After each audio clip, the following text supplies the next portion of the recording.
বাংলাদেশের ঠিক এক বছরের অতীতটা আমরা ঘেঁটে দেখছিলাম। তবে 15ই অগাস্ট আর 5ই অগাস্ট ভারতের পাশাপাশি বাংলাদেশের জন্য খুবই গুরুত্বপূর্ণ। কেননা 75-এর 15ই অগাস্ট মুজিব হত্যার দিন ছিল, আর 5ই অগাস্ট গত বছর কিভাবে শেখ হাসিনাকে দেশ ছাড়তে হয়েছিল। তারপরেই প্রশ্ন উঠছে, সবটাই কি ভারতকে বার্তা দেওয়ার জন্য?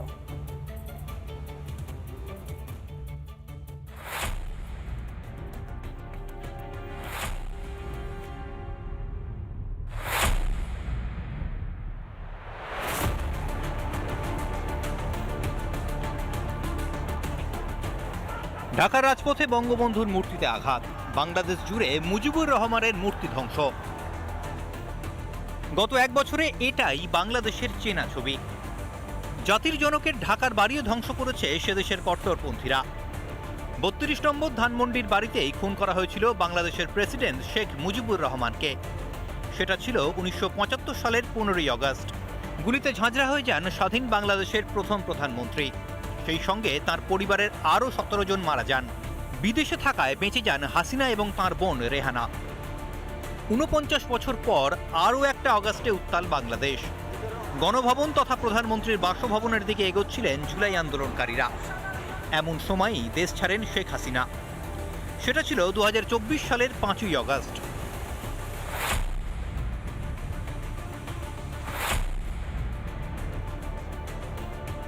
পনেরোই অগাস্ট ভারতের স্বাধীনতা দিবস। সেই দিনে বঙ্গবন্ধুকে হত্যা করে কি ভারতকে বার্তা দিতে চেয়েছিল পদ্মাপাড়ের পাকপন্থীরা? আর 2019 সালের 5ই অগাস্ট কাশ্মীর থেকে 370 ধারা প্রত্যাহার করে ভারত সরকার। এক বছর পর অযোধ্যায় রাম মন্দিরের শিলান্যাস। আর 2024-এর সেই দিনেই হাসিনাকে দেশছাড়া করার পিছনেও কি ভারতকেই বার্তা? জাতির জনককে হত্যা করে সে যদি ভাবে ভারতের ক্ষতি করবে, তার ধরনের বোকা তো আর কেউ নেই। এবং যে প্রধানমন্ত্রী বাংলাদেশকে উত্তরণ করে দিলেন, তাকে দেশ থেকে তাড়িয়ে তারা যদি ভাবে যে দেশটার একটা দ্বিতীয় স্বাধীনতা বিপ্লব আসছে, সেটাও একটা